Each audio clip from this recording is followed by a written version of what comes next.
Hey, this is Stan Arthur, and today we're going to do something kind of interesting.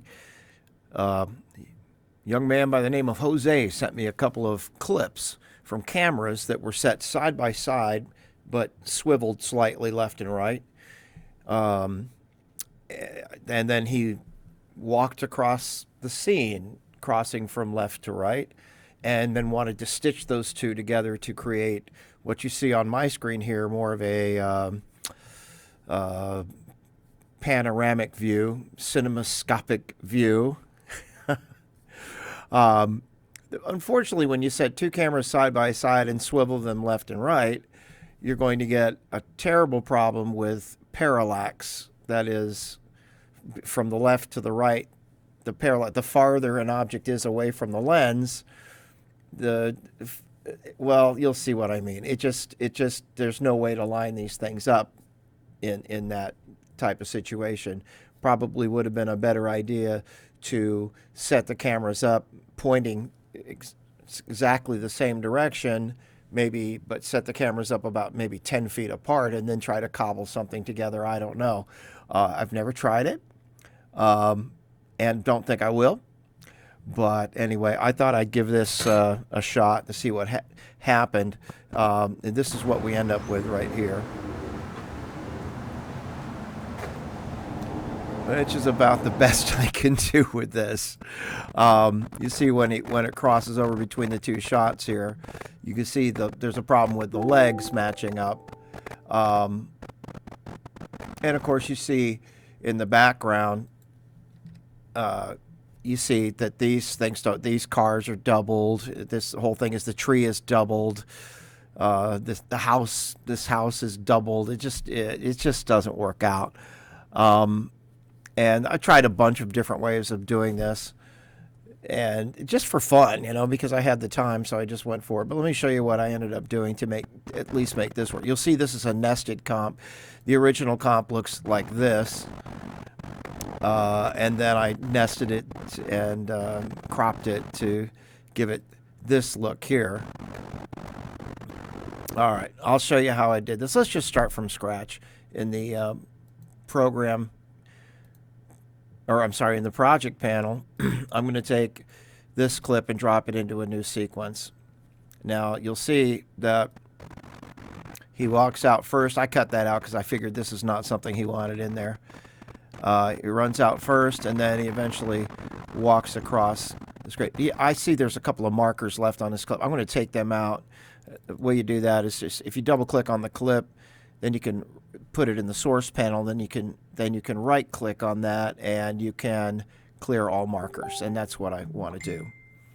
Anyway, it's my wife trying to text me right now. Okay, so we've got camera 1, and then there's camera 2. I'll go ahead and drop that in. It also has a marker on it, so let's get rid of that because it's going to be something I want to show you how to do, clear all markers. Okay. Now, what's important, first of all, is that we sync these two clips up. And since there is no real audio sync, like a hand clap or anything like that to sync them up, then we have to do it visually. So if I do it when he's walking across the street, if I can do it when he puts his heel down here, let's see.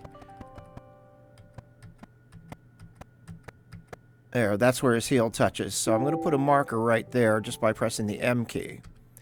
All right. And then I'm going to pull this one over. And I believe that's the same spot there. I believe it's within a frame or two. And so I'm going to put a marker there, and then I'm going to line the two up. Okay? And then additionally, let's go back. Let's turn this off so we can see the first one. I'm going to start these clips where he starts walking across the screen. So I'm going to put it there, and then all I need to do is hit the Q key. Let me end it up there. We can ripple delete that. And then we can take it to where he walks off screen, and we can cut it there by hitting the W key. And again, we've got this extra there. Okay, now if I hit the slash key, then it kind of opens it up. Now we've got him walking across the scene, like so. And in order to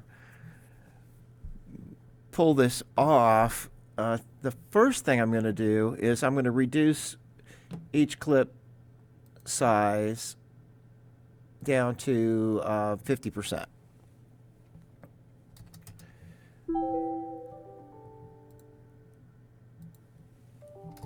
Sorry about all the notification sounds on my phone.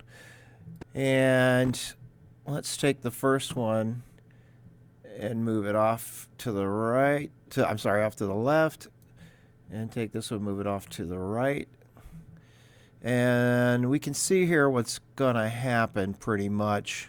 You can see where this little island is here. This little island is here. Obviously, parallax is causing it to look completely off. It's also the angle of the lens. It's the fact that it's a wide angle lens. Kind of, there's some lens distortion going on here. So there's just absolutely no way this could be matched up without some serious digital trickery and maybe many layers of maybe in After Effects using a roto brush to single him out and then trying to create some kind of consistent background between the two shots. It would not be easy. So I'll show you what I did to pull this off. I used a tool called Basic 3D, and I used it on both clips. Just take and drop it on both clips real quick. Now, the idea is to try to maybe match the camera swivel a little bit. And I'm just going to make this one 10, let's say 10 degrees, and make the other one minus 10 degrees. And then we got to kind of help them meet in the middle. So I'm going to use the tree because it's kind of equal distance in this one it is for this one, pretty close. So let's see what happens. Let's move this one in to so that the tree is about at the center of the picture. And maybe that's a little too much. And then we'll move the other one similarly until it's just about the center. This isn't going to be perfect, but what I'm going to do with the clip on the right here, or clip on track number 2, is I'm going to, in the opacity tool, I'm going to grab the pen tool, and I'm going to make a line right down the middle of this tree, make a box like this. So now you can see how the two meet up. But unfortunately, when he walks across the scene, this is what's going to happen. Watch this. Whoopsie doodle. Yeah. So that's not going to work.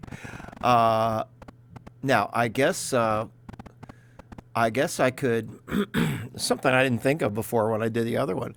I guess I could, no, I was going to say I could change the time of the second clip. Oh, what the heck? Let's just try it for fun. I'll make another mark. Let's say there's his right foot coming out there and going down. Boom, there. Okay. Well, and I'm not even sure I matched up the time correctly on this. That might be where this is supposed to be.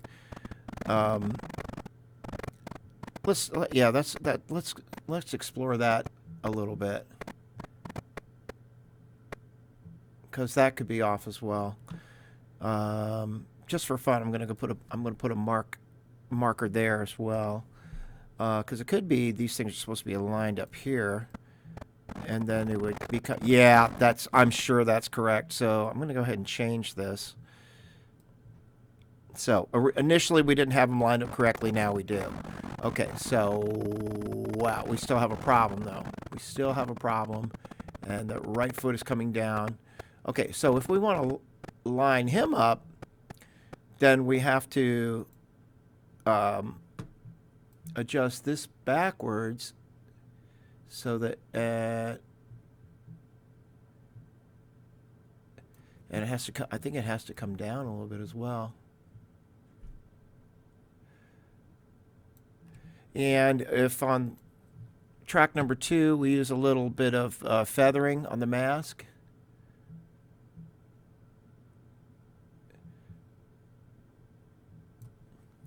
and now where we are now is pretty much almost exactly where I was before, except you can see through that. You can see through the tree over there a little bit. I'm not sure how I avoided that last time. Anyway, you can always try a different mask. You could try moving it differently. Maybe more like that. Oops, I didn't want to do that, but you know, these tools are so funky. I don't know what just happened. No idea what just happened. There we go.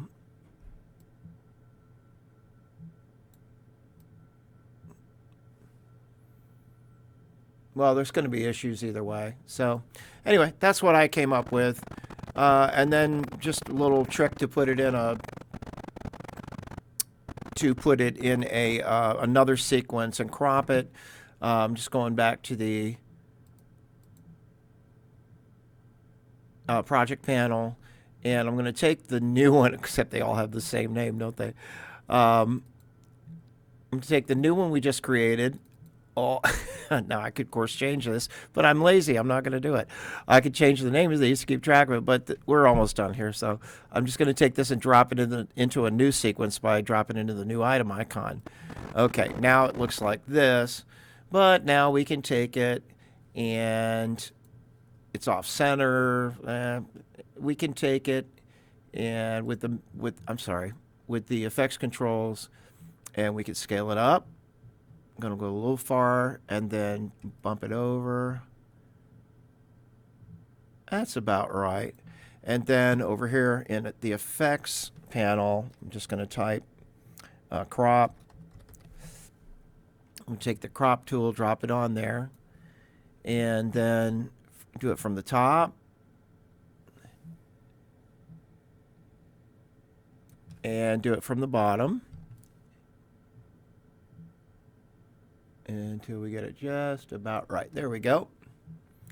Okay, so what do you think? That's how I did it, and it's not.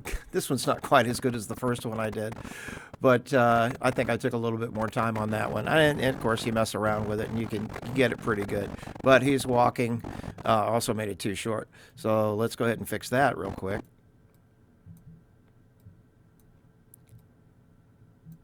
Until he gets off the scene there.